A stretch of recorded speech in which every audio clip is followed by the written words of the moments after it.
박근영 씨 동생 박근영 씨도 오늘 검찰에 소환됐습니다. 여러 가지 얘기들을 했는데 그 얘기를 한번 좀 듣고 이어가겠습니다.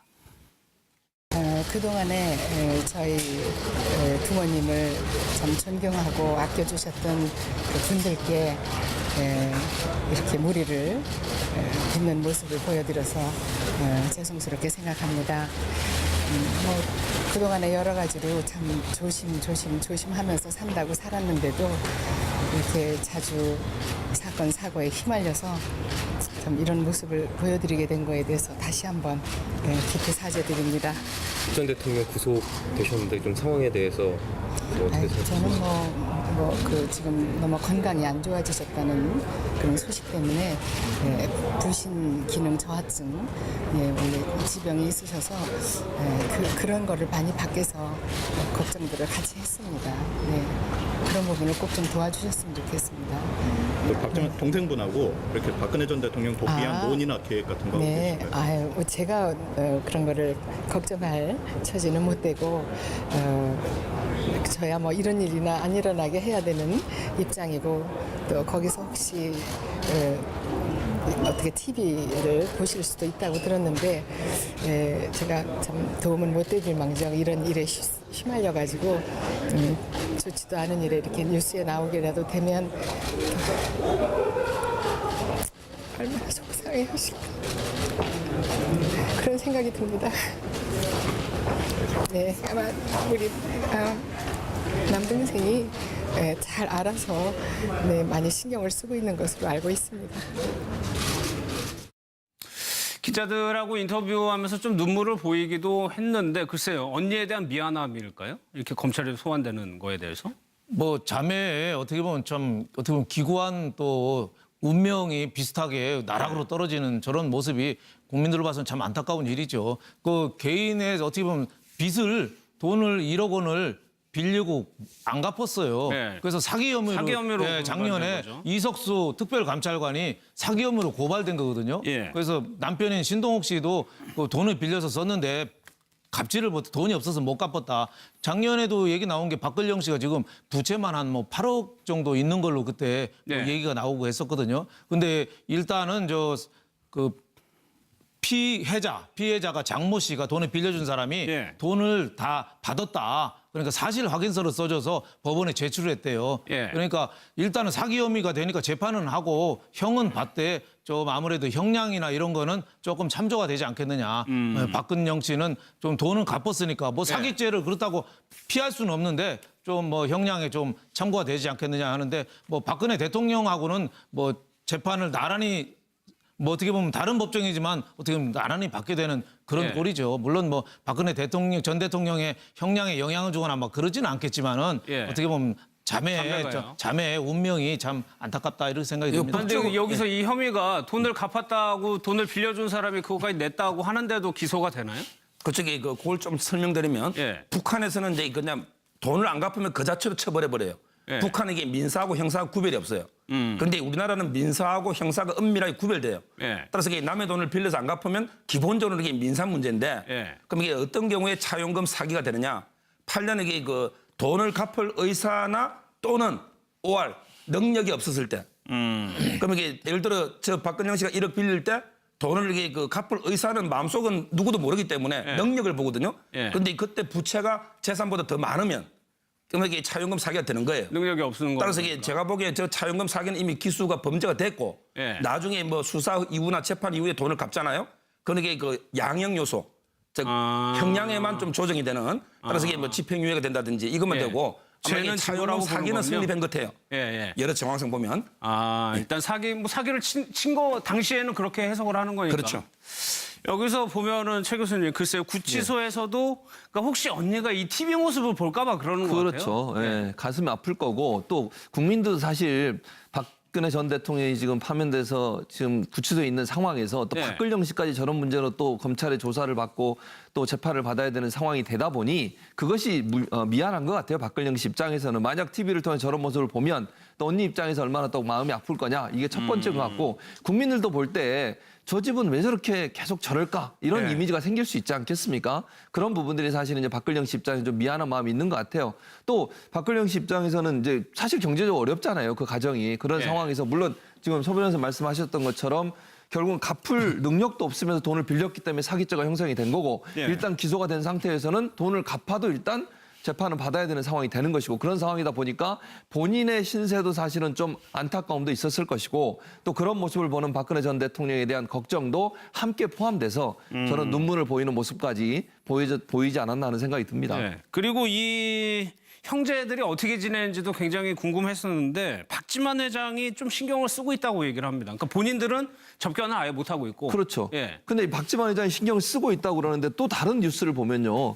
박지만 회장이 원래는 돈을 많이 들여서라도 본인이 좀 돈이 있으니까 돈을 들여서 좋은 변호사를 선임하려고 했는데 박근혜 전 대통령이 만나주지도 않고 유영하 변호사를 통해서만 얘기를 하고 이러다 보니까 일부 언론에서는 또 포기했단 말도 있어요. 그러니까 박근영 씨는 저렇게 얘기를 하고 계시지만 또 다른 언론의 보도를 보면 박지만 씨가 도와주려고 노력을 했지만 박근혜 전 대통령이 만나주지 않고 또 얘기도 듣지 않은 상황이고 면담도 안 해주는 상황이다 보니 결국은 포기했다라는 언론의 기사가 나오기 때문에 양쪽이 어떤 게 맞는지는 모르겠어요. 근데 이제 박지만 씨 입장이나 세양희 변호사 입장에서는 좀 도와주려고 찾아도 갔지 않습니까? 세양희 변호사는 구치소에 직접 갔거든요. 그런데도 만나주지 않은 거 이런 걸 보면 본인들 입장에 도와주고 싶어도 도와줄 수 있는 방법이 없는 거 아니겠습니까? 유영하 변호사를 통해서만 조언을 받고 또 그쪽 채널을 통해서만 또는 윤전추 전 행정관의 채널을 통해서만 커뮤니케이션을 하시기 때문에 박지만 회장 입장에서 도와주고 싶어도 못 도와주는 그런 상황이 아닌가 하는 생각은 듭니다. 그러니까 만약에 이렇게 해가지고 기소가 되면 이거는 결과가 좀 빨리 나올 것도 같은데요. 얼마나 시간이 박근영 씨 거요. 예. 뭐 이거는 이제 그 쟁점이 뭐 1억 빌린 거 간단하기 때문에 뭐 제가 보기 뭐 한 5, 6개월 정도 5, 6개월? 뭐 바로 나오고요. 예. 그리고 이 박 대통령은 제일 중요한 게 저는 이게 5월 2일 날 왜 준비기일을 연기를 해달라 그랬잖아요. 그랬죠. 근데 가장 중요한 게 이재용 부회장 재판이에요. 제가 이게 그 재판을 아주 관심 있게 계속 모니터하고 있는데 보면 이게 특검에서 뭔가 이게 아직까지 직접적인 증거, 여러 정황 증거, 간접 증거는 많이 뭐 냈지만 아직 이 결정적인 한 방 이게 안 나온 것 같아요. 그러면 이게 거기서 무죄가 되면 대통령에게 자동으로 뇌물 부분이 빠져버리니까 아마 이게 그 재판을 보기 위해서 좀 연기 요청한 것도 있고 그게 그걸 아마 보고 변호사도 추후에 어떻게 선임할지 아마 이게 제일 관심은 이재용 부회장 재판에 가 있는 것입니다. 그러니까 최대한 늦추겠다는 전략도 있다는 거네요.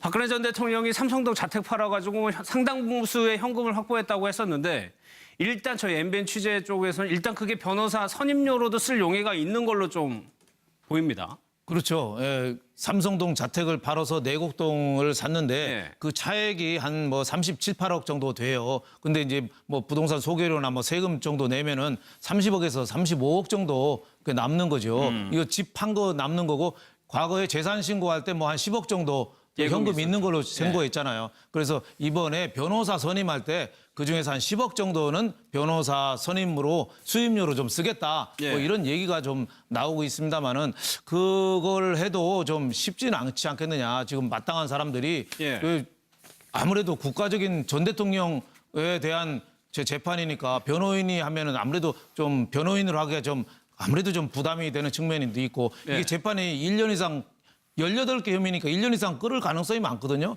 그렇게 되면 이 박근혜 전 대통령을 맡는 변호사는 다른 일을 또 하나도 못하고 이 일만 또 전담을 하고 또 박근혜 전 대통령을 변호인으로 선임하는 게 뭐 고법 부장판사 이상 뭐 이런 정도 급수가 있는 분인데 그런 분들은 또 몸값이 또 굉장히 10억 이상을 더 많이 하기 때문에 아마 그 변호인 선임이 지금까지는 뭐 유영하 변호사랑 뭐 최명성 변호사 2명밖에 안 하고 있는데 아직도 지금 변호인 선임이 좀 안 되고 있습니다. 그래서 사실 유영하 변호사가 지금 옥바라지까지 다 해주고 있는 거죠. 다른 사람들은 하루에 한 번 10분밖에 못 만나요. 근데 10분밖에 못 만나는데 구치소에서는 그 면회실이 일반 면회실이 4개가 있대요. 여성용. 그러니까 다른 조윤선이나 이런 사람하고 또 부딪힐 가능성도 있으니까 일반 면회는 안 하고 특별 면회는 변호사는 무제한으로 할 수 있잖아요. 특별 접견을. 그러니까 유영하 변호사만 지금 접견을 하고 거기에서 모든 걸 의존하고 있는데 우리 국민 입장으로 봐서는 대통령 했던 사람이 그래도 쟁쟁한 변호사들을 좀 동원해서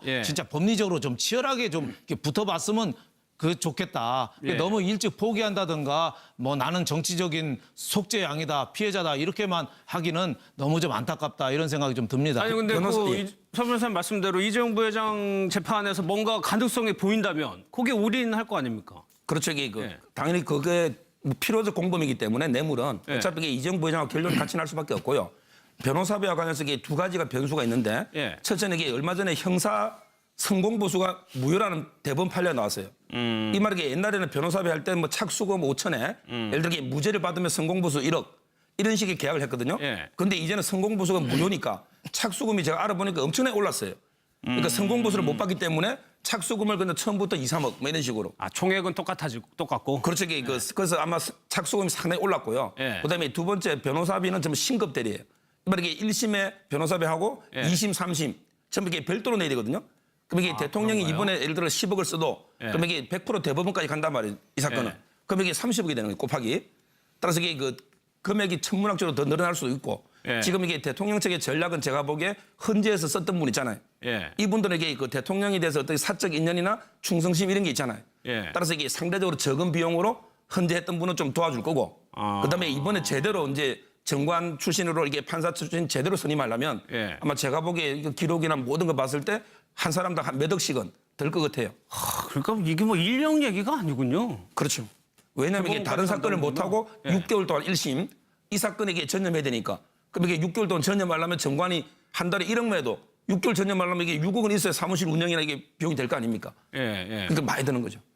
알겠습니다. 생각이 듭니다. 그런데 여기서 이 혐의가 돈을 갚았다고 돈을 빌려준 사람이 그거까지 냈다고 하는데도 기소가 되나요?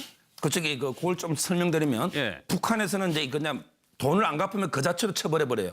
북한은 이게 민사하고 형사하고 구별이 없어요. 그런데 우리나라는 민사하고 형사가 은밀하게 구별돼요. 따라서 이게 남의 돈을 빌려서 안 갚으면 기본적으로 이게 민사 문제인데 그럼 이게 어떤 경우에 차용금 사기가 되느냐?